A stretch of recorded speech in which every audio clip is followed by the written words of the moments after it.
Okay, so Geshe began today by giving us a quotation from Buddha Shakyamuni from the Sutra of the Array of Stalks, where he says, monks, whoever sees dependent origination sees the Dharma. Whoever sees the Dharma sees the Tathagata. So here, when he's referring to dependent origination, whoever sees something that has dependently originated, definitely it is a reference to the presentation of the law of cause and effect. So whoever sees dependent origination sees the Dharma, and whoever sees the Dharma sees the Tathagata. The Dharma here can be understood in different levels. You can say that it refers to emptiness. You could say that it refers to the 16 aspects, such as impermanence and so forth. You could say, according to the lower schools, it refers to selflessness. You could even say that it refers to the law of cause and effect. So the law of cause and effect, as we say, is something which is extremely subtle, and only the Buddha can directly see it. Every day, every moment of the day, we create many causes. There can be virtuous causes that can become the causes, virtuous activities that can become the causes for a higher rebirth as a human or a god. Or again, we engage in non-virtue and create the causes to be reborn in the lower migrations. Now, it's important here to make a differentiation between causality in general and the law of cause and effect. In terms of causality, you can talk about results that come from causes in a general sense, but not all of those cases refer to the karmic law of cause and effect. Okay, so for example, when you look at the fire and the smoke, these two phenomena are related as a cause and result. So definitely we have causality here. Or when you see the seed and the fruit that comes after you have planted the seed in the field and the plant has grown and so forth, again, you can say there's causality because one is the cause and the other is the result. However, these are not cases of karmic cause and effect. So when we talk about the karmic law of cause and effect, the word karma there refers to action, activity. So you must have an agent. The agent engages a particular activity, and as a result of this activity, there is a feeling, a sensation that will either be pleasant or unpleasant and experienced in this life or in future lives.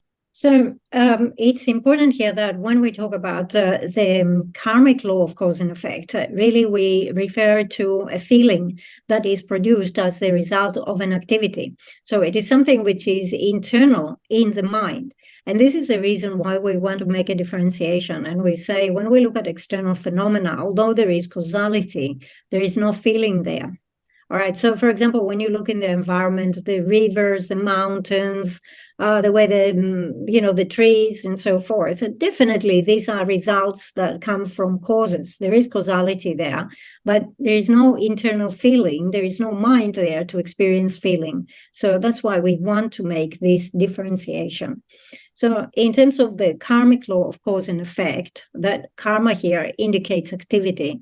This is something that the Buddha presented in great detail. And of course, we have it presented by great masters and all the great texts that we have. Even if you look into the Lam Rim, you will find a very extensive presentation. So interestingly, in the outlines of the Lam Rim, we can mention two things. One that says, properly relying on the teacher is the root of the path. So here there is mention about one route, one type of a route. And later on, faith in the karmic law of cause and effect is the root for all happiness and well-being. So that is very important here to understand because it indicates that happiness is not something that comes from external conditions. Our happiness does not come from money, for example, right? You could have someone who, generates millions and millions of dollars, thousands and thousands of dollars every day. However, that wealth or whatever experiences you can buy with this wealth, these are things that decline. They are exhausted. Whilst if you have faith in the karmic law of cause and effect, your happiness, your well-being will just increase more and more. So, of course, we say if you have faith in the karmic law of cause and effect, you behave in a way that means that will give you a good rebirth as a human or as a god. Of course, even to be born as a human or even to be born as a god, it doesn't mean you are totally free from suffering. However, the amount of suffering that you have in comparison to the suffering of the lower migrations is very small. So relatively, we have, as humans, we have much more happiness. And also our wealth, our affluence is much greater. So it's a much better position. But the thing is, proper faith in the karmic law of cause and effect actually can bring ultimate happiness and well-being, because you will progress along the path, right? So it's something that increases, whilst external wealth and so forth decreases. So you will progress. You go to the path of accumulation, the path of preparation, the path of seeing, and so forth, until you reach the state of ultimate happiness. Okay, so this presentation of the karmic law of cause and effect is a unique presentation in Buddhism. The Buddha has really explained this subject in great detail, and it is something that is accepted commonly in all Buddhist schools and sects and so forth. We see that there are many other religious systems in the world, but they do not seem to be talking about the karmic law of cause and effect. Most religious systems think that there is a God creator, and this God creator created everything, created the universe and all the resources, and created ourselves as well, and we are placed within that universe to utilize or enjoy everything that is around us. But if you go down this line, according to this presentation, one question that you could ask is like, so if the God creates everything, then does that mean that the crops in the fields, they grow like on their own because they are created by the God? Like, we don't have to grow them. The God creates them, right? There are questions like this that arise. Then, of course, we have the scientific position, if you want. Scientists do not talk about the karmic law of cause and effect, but at the same time also they do not accept the existence of a God creator. Now, we mentioned that having faith in the law of cause and effect becomes the root for all happiness and well-being. So just looking at this expression, having faith to the law of cause and effect, a question might arise. Because according to that presentation, it means that if I engage in non-virtuous activities, this becomes the cause for me to be reborn in the lower migrations, the hells, as a hell being, as a hungry ghost, as an animal. Whilst if I engage in the 10 virtuous activities, that becomes the cause for me to have a higher rebirth as a god or a human. So the question arises because if you say you must have faith in something, it means that you have an object of faith you have an object which is an elevated object, and then you have faith towards that elevated object. So definitely you can say that you have faith in the principle of the law of cause and effect, karmic law of cause and effect, that says that if I accumulate virtuous activities, if I engage in virtuous activities, this will bring me about a good rebirth as a god or a human. So this is something towards which we have faith. But can you actually say, I have faith that if I engage non-virtuous actions, I will be reborn in the hells? In this case, what do I have faith in? What's my object of faith? It's not something elevated. So you don't have faith of that. You have faith to the fact that, the conviction that if I abandon non-virtuous actions, meaning if I completely stop them, I stop the way of ending up with a bad migration. This is something we can have faith in. So when we talk about the karmic law of cause and effect, in order to accept this, you must also accept the existence of past and future lives, because these two presentations are very closely related. So again, if we look at the different religious systems, From non-Buddhists, the Jains accept the existence of past and future lives. And of course, the Buddhists accept past and future lives. But in terms of other religious systems, they do not talk about past and future lives. Also, science does not acknowledge the existence of past and future lives. So in the case of the presentation of the karmic law of cause and effect, the way that we have to, there are a number of things that we have to understand. First of all is death and impermanence. The second thing is that we place imprints according to the activities that we do. These imprints are placed upon mental consciousness.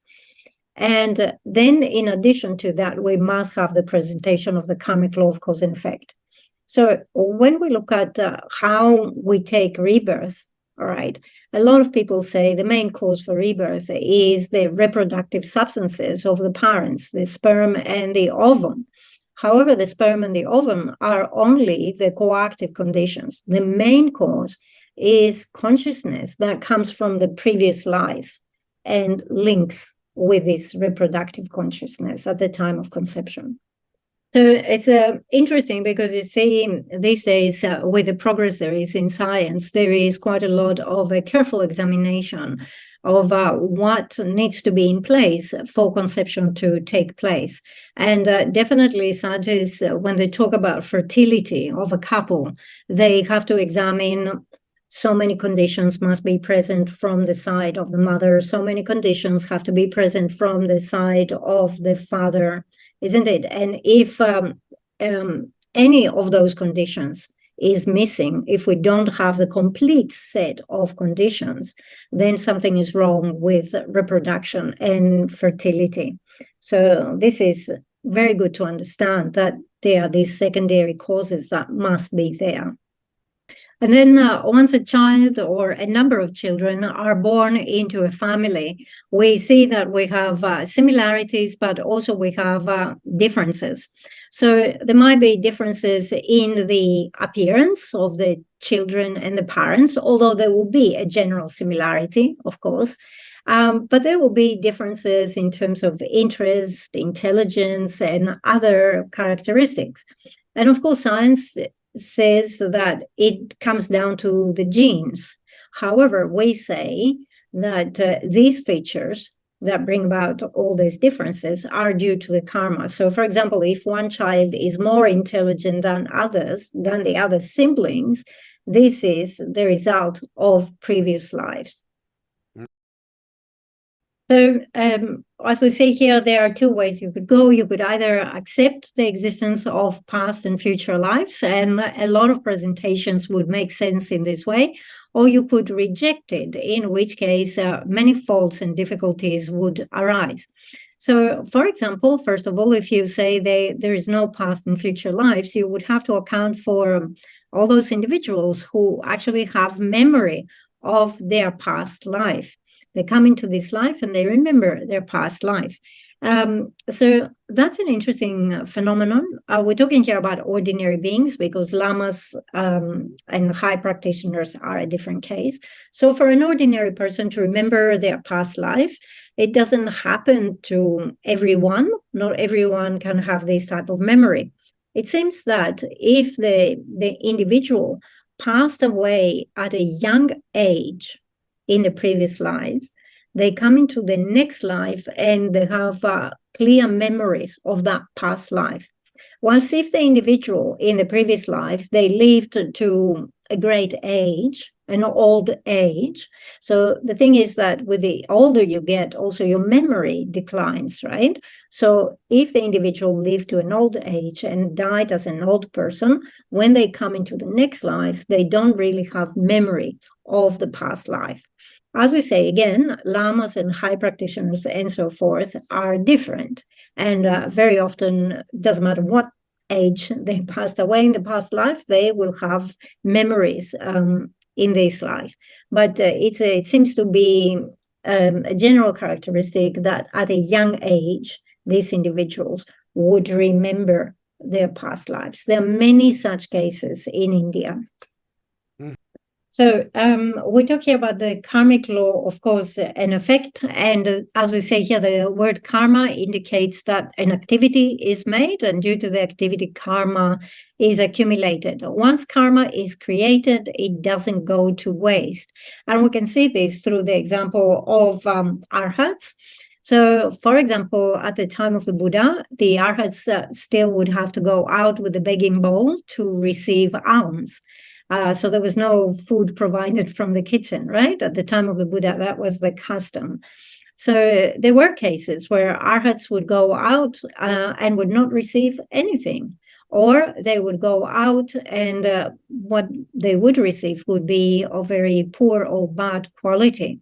Or there were arhats who expressed themselves in an unpleasant way, talked in a bad manner. Or there were arhats who would move around jumping, almost like what's the word for peel? Monkey, like a monkey. All right. So these are examples that illustrate that although someone in this example has reached the state of an arhat, they have not yet reached the state of liberation. And they still have karma that is remainder, and that karma has come into maturation in terms of, let's say, not receiving food, not receiving good food, and so forth. So you can see, for example, this tradition of the ordained going out alms begging, even these days in Burma. So they would go out in a procession and go to the different villages, to the households.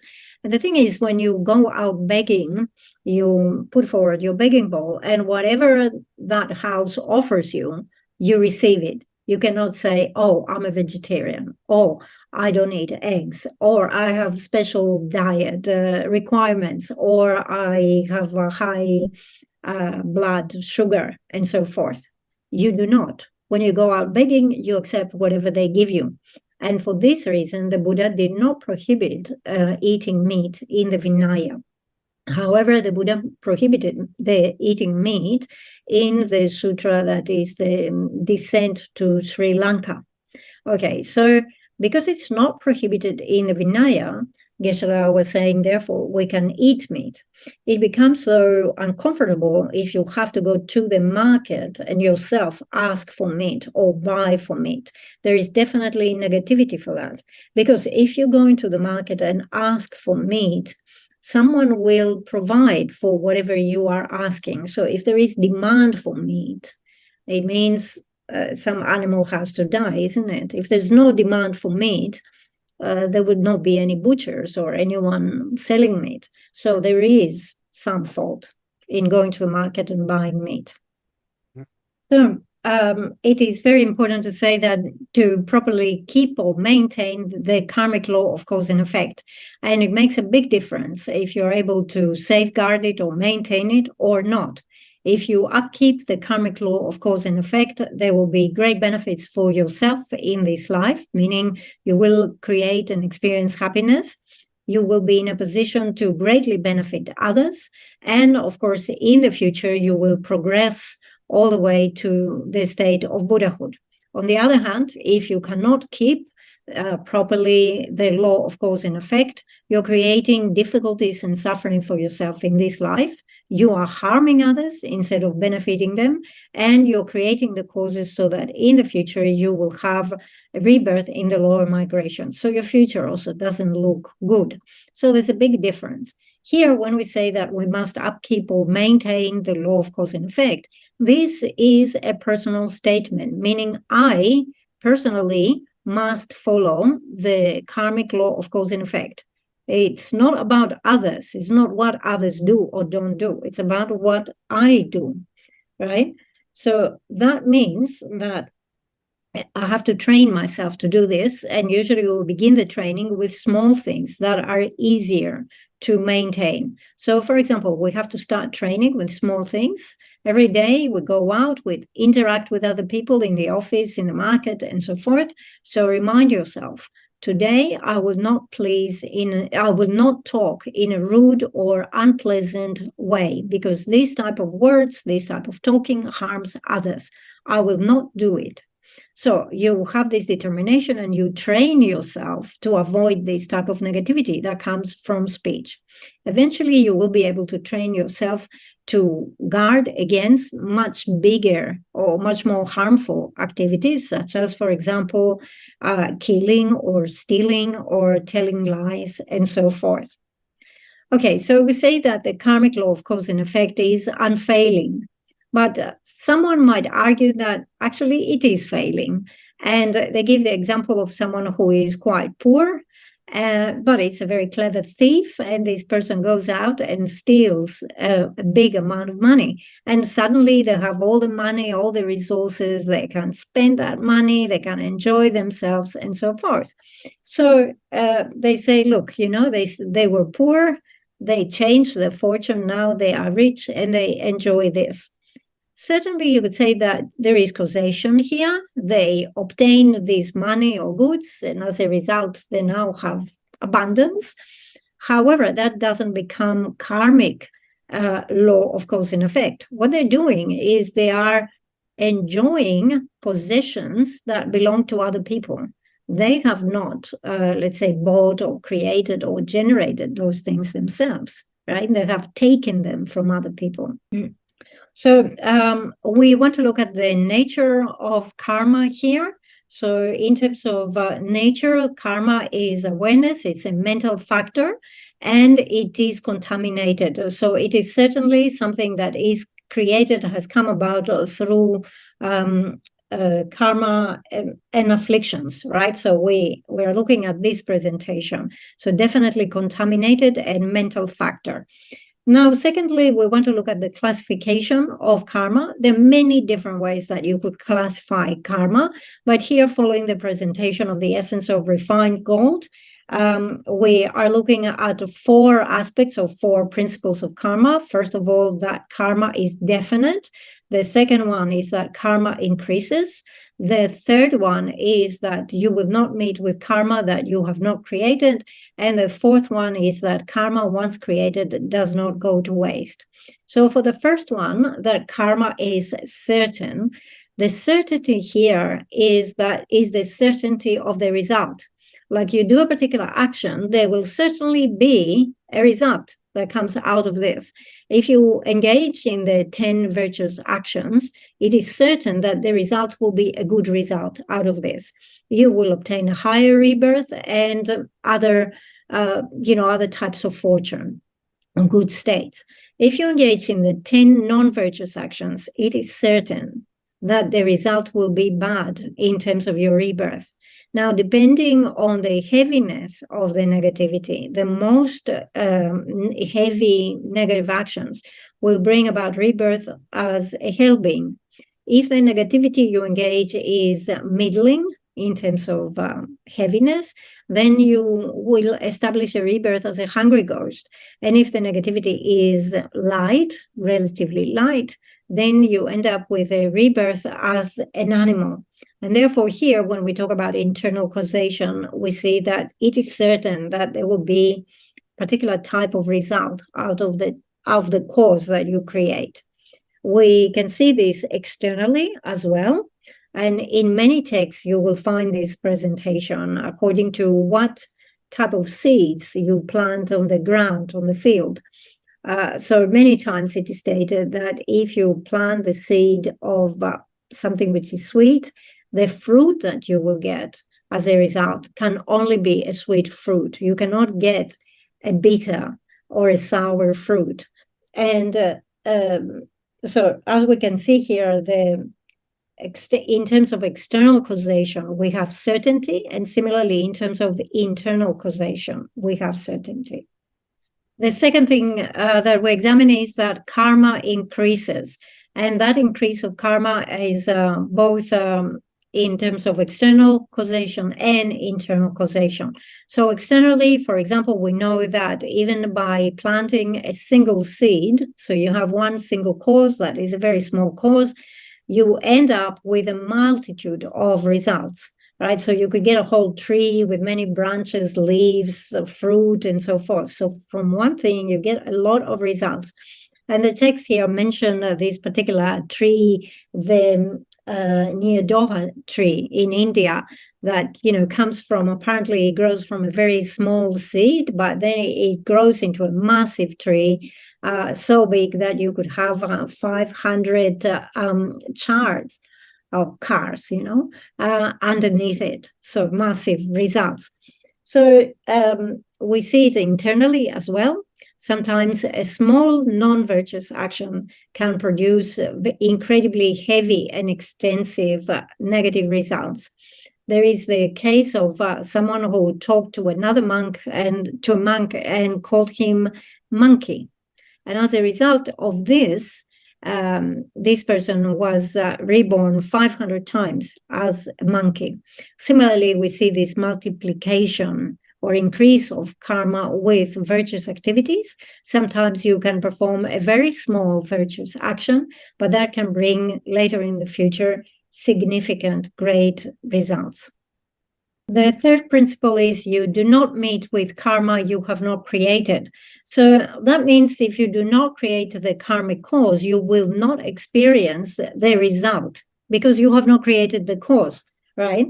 So Geshe was saying Tibetans have this tradition of putting amulets. So you hang an amulet around your neck, and this protects the life. So there are specific ones for protecting the life. So when the Tibetans had to go to war, most of the people were wearing amulets. It doesn't mean that everyone who was wearing an amulet survived the battle. There were many who wore amulets who actually died. Then there were other people without amulets who did not die. And what is the reason for that? That indicates that those people who survived the battle, even without wearing the amulet, it's like they had not accumulated the karma to die in a battle. And therefore, they did not die in the battle during that war. Okay, so it's interesting because we see people, for example, who might find themselves in a war zone, and then they go through the experience and they survive. They don't die, whilst many other people around them die. And then you see people, ordinary people here, in a situation where it's not a dangerous situation, it's not a war zone or anything like this, and yet they die. And that is because they have accumulated the karma to die in that particular way. So we see that externally as well, that if you do not accumulate all the causes, you will not get the result. So, for example, in the case of plowing your field or trying to cultivate crops, if let's say you have the seed, but you do not have the fertilizers and the water and the right temperature and so forth, nothing will grow. You will not get the result. Or perhaps you have fertilizer and water and so forth, but you don't have the seed. But if you don't get all the causes together, simply you will not get the result. So internally, we see that if we keep the morality of abandoning the 10 non-virtuous actions, we will definitely experience happiness and we will have a good rebirth. We will not meet with unhappiness because we have not created the causes of unhappiness. But if we engage in non-virtuous actions, the result of this will be to experience suffering. We will not meet with happiness. You cannot meet with a result if you have not created its cause. We come to the fourth principle that says once created karma does not go to waste. Does not go to waste is you should not have the hope or the expectation that you did something and there will be no maturation of the result. You might be, if that was the case, you might be thinking, I can go out, kill someone, steal from someone, and there will be no consequences. There will be no maturation of a result. So, that's great benefit. I can go and steal and I'll be better off. However, it's not like this. Every time you carry out an activity that harms others, you actually create the causes to have an experience of suffering. And that result will certainly come into maturation. So there is, when we say karma does not go to waste, it means it is certain that there will be a maturation of the result. There was this story of this person in India the king of the land was building an enormous stupa, and that person was working as a construction, as a worker there in the construction site. And when he looked at the project, he said, "Oh, what's the point of this? It's so big. They will never finish it. It's pointless. We're just, we're exhausting ourselves for a pointless project." So he had that thought. However, the project was completed. And when he saw the stupa completed, he looked at it and he said, "Oh, I was wrong. I was really wrong earlier on when I made that comment, and I said it was pointless, and it was, it was a waste of time and money and all that." And he actually made an offering of a bell, a little bell at the top of the stupa. Actually, there is a tradition of offering bells to the stupa. And as a result of having regretted his initial comment and having offered the bell to the stupa, in his next life, he was born with a body that had incredible beauty, and also he had a very melodious voice.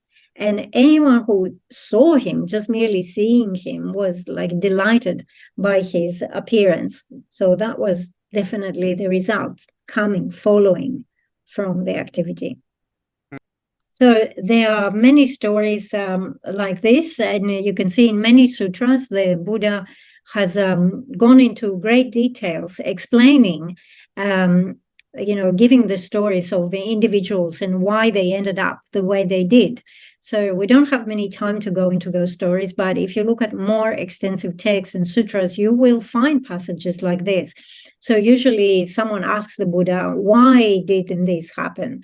And then the Buddha will identify precisely and said, "Oh, because in this past life, this person, when they were born as such and such, they did this and this negative action. And as a result, now this happened," and so forth. So this is part of the presentation of karmic law of cause and effect by the Buddha. Now, when we talk about accumulating karma, you need to understand that sometimes you don't have to directly do the action yourself. So we give here a scenario where you actually ask someone and you say, "You go and kill that person," or "You go and steal that object." So you might stay at home. You're not involved in this activity, the actual killing or the actual stealing. You are at home, asleep in your bed.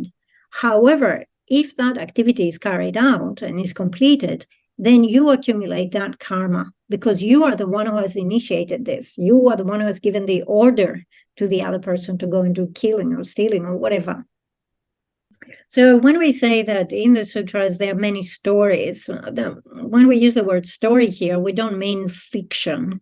These are real stories, real things.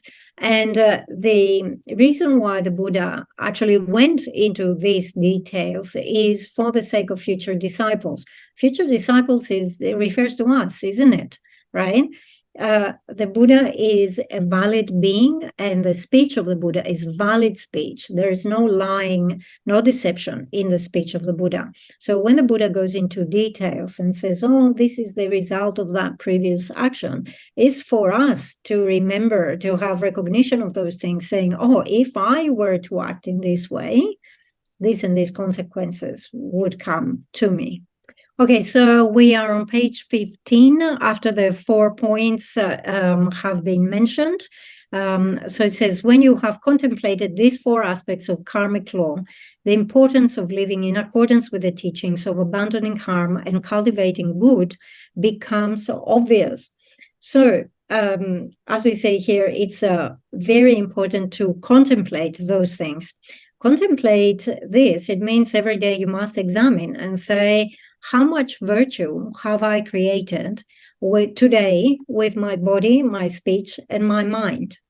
For example, did I kill someone? Did I steal? Did I engage in sexual misconduct? Did I do any of those things today?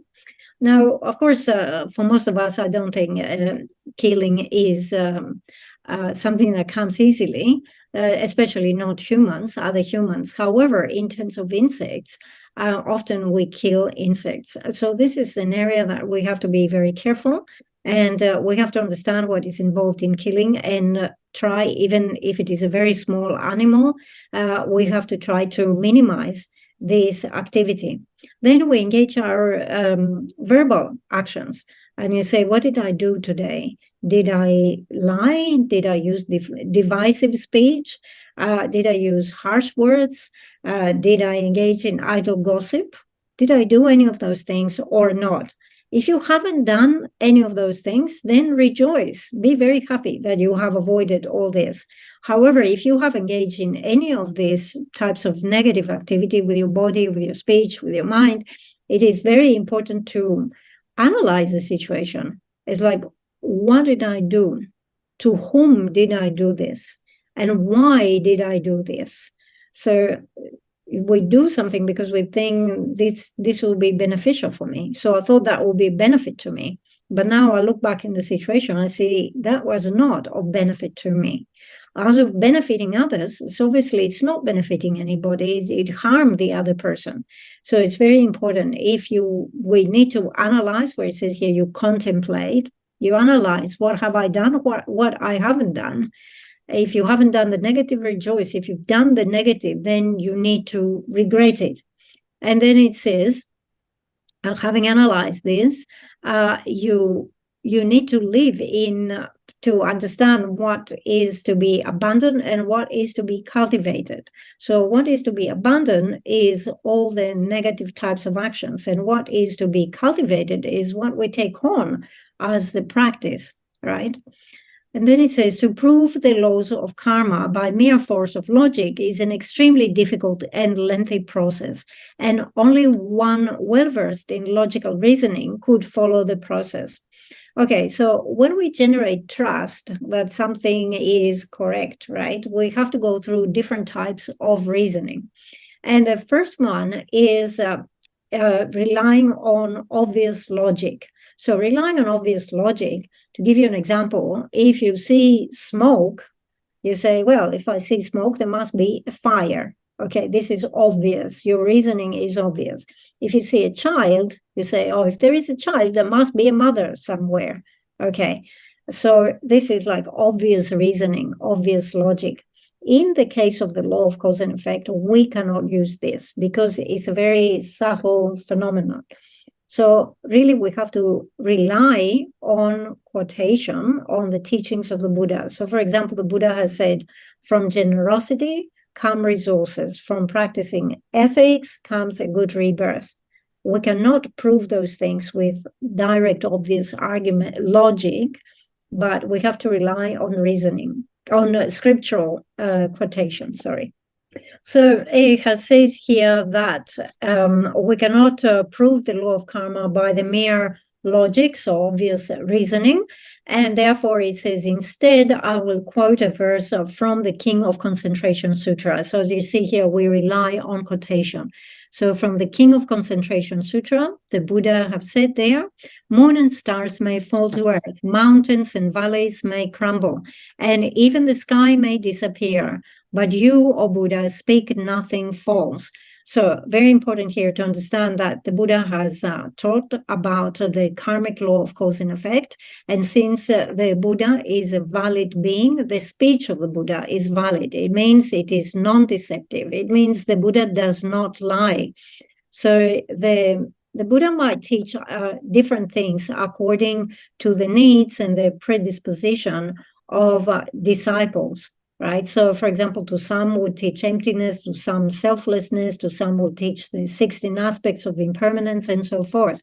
However, the teachings of the Buddha are true. They are not false. Therefore, when the Buddha taught about the results of positive and negative actions, those things are certain. And we should generate faith according to these quotations. So it says, bearing these words in mind, we can consider the following teaching from Buddha himself. From non-virtue comes suffering. Therefore, day and night, you should think and rethink how to escape from suffering forever.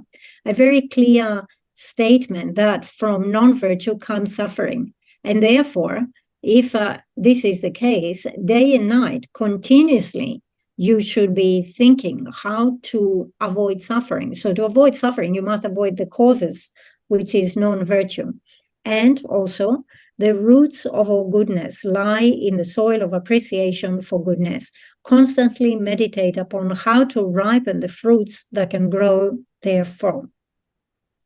So, as explained here, abandon all negative activity in general and contemplate the 4 unpleasant aspects of the 10 non-virtues of body, speech, and mind in particular.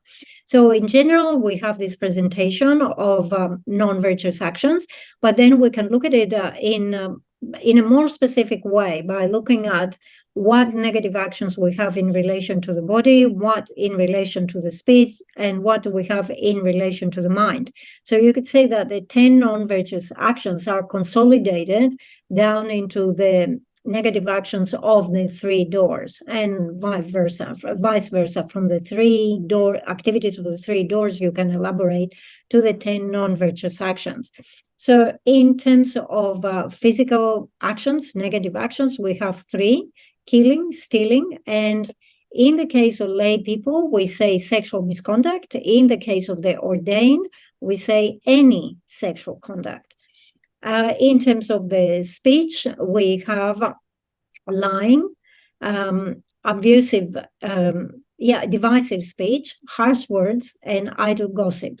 And in terms of the mind, we have 3, which is harmful intention, covetousness, and wrong views. Okay, so according to so we have given examples of these negative actions. All right, now each one of those negative actions can be classified as heavy or middle heaviness or light, and that is determined in terms of 4 aspects. The 4 aspects are the basis, the thought, the actual activity, and the final state. So, for example, in the case of killing an animal, the basis is the one who would be affected. In this case, it's the animal. The second one, which is the thought, is your intention. Basically, it's your motivation that says, I want to kill this animal. Then the actual part of the action is when you take a killing instrument in your hands, let's say a knife or whatever, and you carry out the activity. And then at the end, you think, oh, I killed the animal, I killed it, I've done it. Okay, so according to the presence of these 4, the action will be heavy or middling, or it will be light. So in the case of negativity here, if we have heavy negativity, this will result in rebirth in the hells. Middle negativity results in rebirth as a hungry ghost, and lighter negativity results in rebirth as an animal. So, as it says here, okay, as explained, okay, so you think about the general and the particular. Yes. Okay, so it talks about the particulars, and it gives the list: killing, stealing, and sexual misconduct for the activities of body, lying, slandering others, speaking harshly, and indulging in meaningless talk for the speech, and covetousness, ill will, and holding distorted views for their mind. Then it says, to show the 4 unpleasant aspects of karma by the example of the results of killing. So here it talks about the different types of result. You see, we have 4. In Lam Rim Chenmo, this presentation comes later on, but in the Essence of Refined Gold, it is given early. So it's given right here. All right. So the first type of result that we have, the main result or the maturational result. So we say the maturational result of heavy negativity is to be reborn in the hell. Middling negativity, you will be reborn as a hungry ghost. Light negativity, you will be reborn as an animal.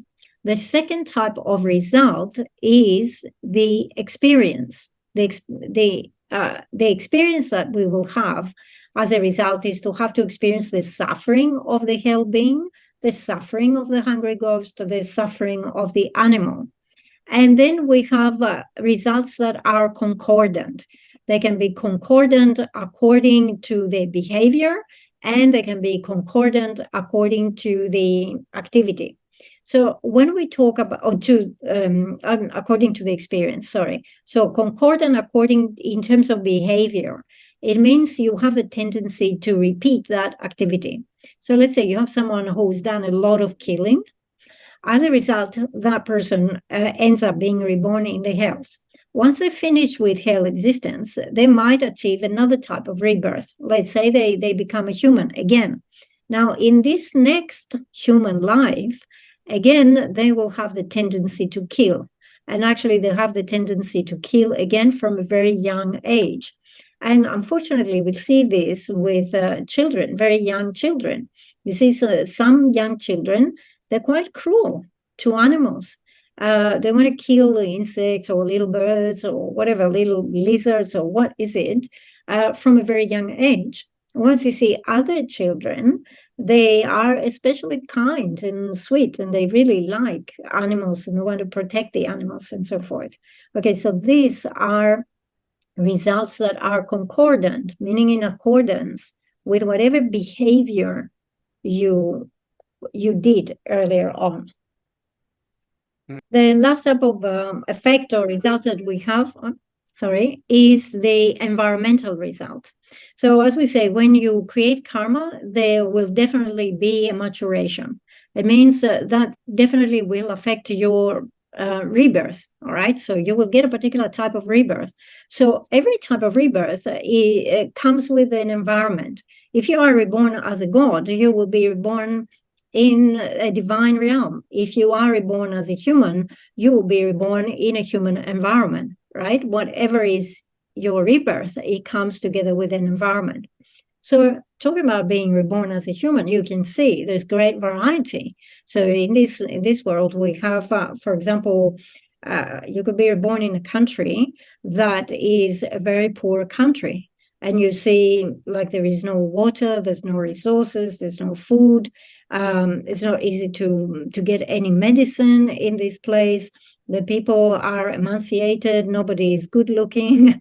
People don't even have clothes to wear, and so forth. So we actually see images of places like this. So there is great difference in terms of the environment, the environmental result that you find yourself living in. Okay, so we have given examples of the different types of results. In the case of non-virtuous karma, we can also look at these types of results in terms of virtuous karma. So according to the first one, the maturational result, again, is determined according to the size of the virtuous activity. So if you do a very big virtuous action, the significant virtuous action, that results in rebirth in the higher realms that are the form and formless realm. Middling size of virtue will result in rebirth as a god in the desire realm, and a smaller type of virtue will result in being reborn as a human with a human body, which, of course, again, it's there are varieties within the human bodies. Yeah. Okay, so we have talked about the maturational result. Then we can look at the result that is in accordance with the cause. So if in your previous life you have cultivated kind thoughts again and again, the result is that in this life it will be easy for you to generate renunciation and bodhicitta and correct view. Like, you will make a great progress in this life in respect to those things. In terms of the environmental result for having engaged in virtue, is that you will be reborn with in an environment that is very favorable. It's peaceful, it's prosperous. You have everything that you need. You have wealth, you have resources, and so forth. Okay, so as you see here in the text, we have a list of the 4 types. The main effect is lower rebirth. The causally concordant experiential effect is that in future rebirth you will be killed or will see many dear ones killed.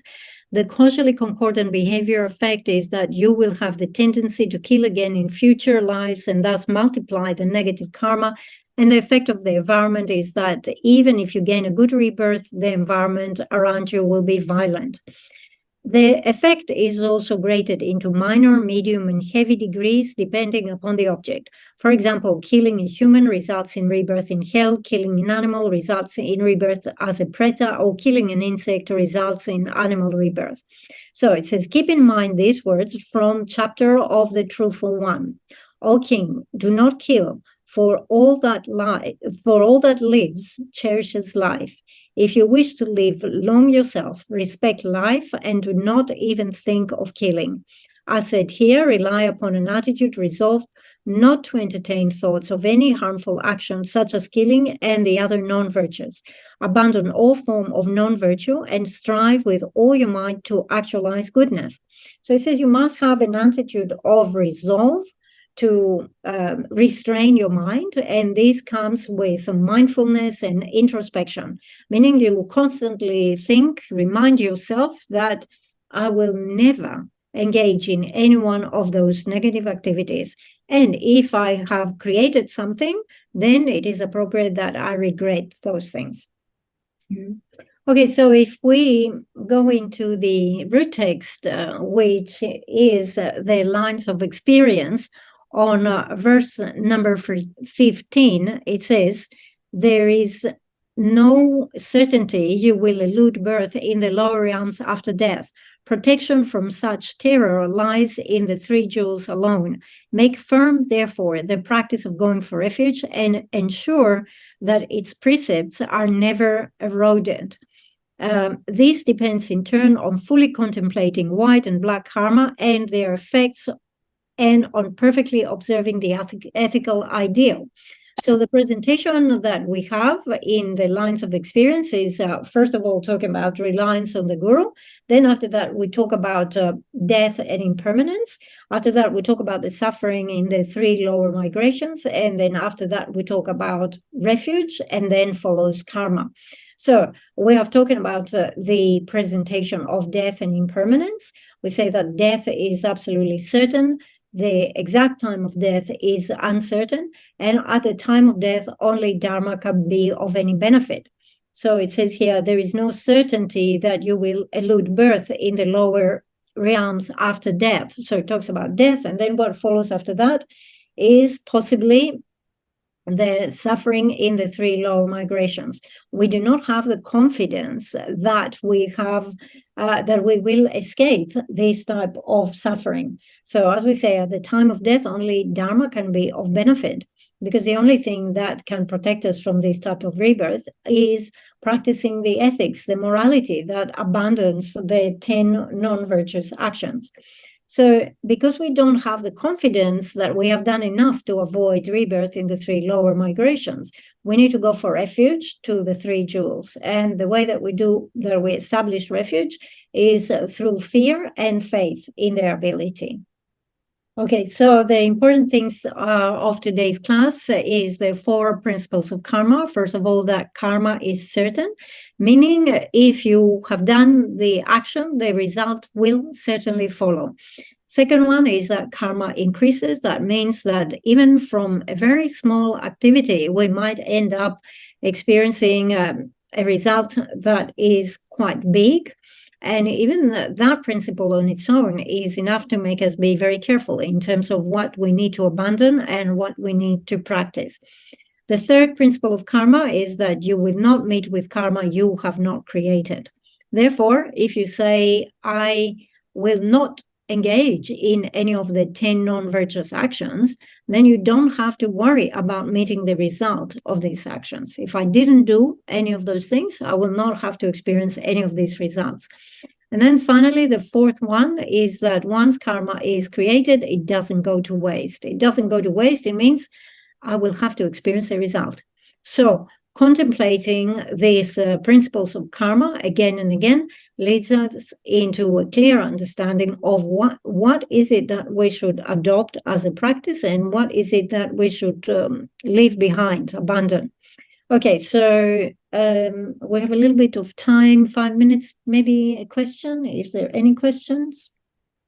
Sheila, is there a karmic cause if someone is afraid or have an phobia of a certain type of insect or creature? And another question is, what is the cause and effect of other people speaking and behave harshly towards you? Okay, so for the first one, sorry, I didn't quite understand the question. You're asking what is the cause of being afraid of insects? Yeah, afraid of or has a phobia of a certain type of insect or Oh, creature. okay. Okay. And with the second question, you ask what will be the result if other people speak harshly about you, right? So you're asking about them, what will be the result for them? Yeah, or can be like, what is the cause and effect of like, What is the yeah, reason? What is the yeah, cause? what is the Why are they reason? talking like this to you? Yes, yes, correct. Okay. All right. Okay. Okay, so for your first question, all right, exactly what is the cause that has brought out this result of being very much afraid of a particular animal, an insect? Okay, so first of all, Geshe says that someone like myself, I cannot tell you in detail what perhaps you did in your past life that brought about this result. Okay, but Geshe says, when we talk in general about fear, we have to consider here that sometimes we are conditioned to have this fear, right? So, for example, in India, as soon as you say snake, everyone is afraid of snakes. Okay. And Geshe says, I don't think it is necessarily because everyone had a bad experience in their past life with a snake. I think it's very much the condition. Everyone is conditioned by this common fear, oh, you should be afraid of snakes, and so forth. So, in the case here of fear in general, you have to understand that fear is something that we create with our own mind. Okay, so if that is the case, you have to logically try to break down that fear. It's like, why am I afraid of this insect? Like in most cases, insects do not harm us, cannot harm us. So why am I afraid of this insect? Because it cannot really cause any serious damage to me. So why have I created this fear mentality for the insect? So you have to try to minimize this. All right. So Geshe says, I think in most cases, fear is due to condition. So with regards to the second question is that, I mean, of course, we're talking about ordinary beings in an ordinary society. Okay, so put the Buddhas aside. So in a society, ordinary society with ordinary people, there are qualities and there are faults. And people tend to compare and then criticize. So it's, perhaps compared to another person who has more qualities, if you are seen to have less qualities, then this can be perceived as a fault, and therefore you might be criticized and so forth. So it happens due to comparison.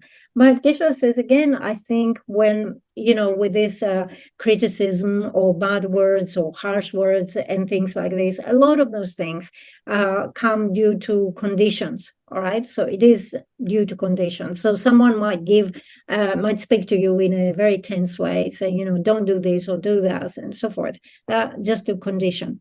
However, again, what is very important is whatever people say to you, especially when they say unpleasant things, you have to practice patience. Just because someone calls you, let's say, a thief, that doesn't make you a thief. However, if you lose your patience and you start arguing with that person, that is not going to be of any benefit. Whilst on the other hand, if you practice patience, that is extremely beneficial for you in the future and in your next lives. Okay, thank you. I have a question here. It's to do with the text, page 15, and there are two verses that I'm not very clear. It says, the roots of all goodness lie in the soil of appreciation for goodness. I don't really understand these two verses in page 15. I interpret it as maybe I should rejoice in the goodness, but in the soil, meaning what, the place that I live, the land, the surrounding. So I'm just wondering how, okay, whether Geshe can interpret this and how to apply it to my everyday life. Okay, let Thank you. me find, I have to find the exact Tibetan. The exact Tibetan. Okay, so it's not the most accurate translation. However, the meaning, I would say the meaning is conveyed. So the second line talks about the soil of appreciation of goodness. So there is a lot of goodness, there is a lot of virtue. Okay, so in particular here, we talk about the virtue of abandoning the 10 non-virtuous actions. All right, so the soil of appreciation for goodness is, let's say, the foundation of appreciating what good things can come out of observing the virtue of abandoning the 10 non-virtuous actions. All right, so this is where, if you appreciate this, this is where the root of all goodness comes from. Okay, so then it says constantly meditate on how to ripen the fruits that can come from this. So there's this analogy of the soil and the roots and the fruit that grow from that. If you appreciate, if you have faith in that instruction of Buddha Shakyamuni, of the need to practice virtue.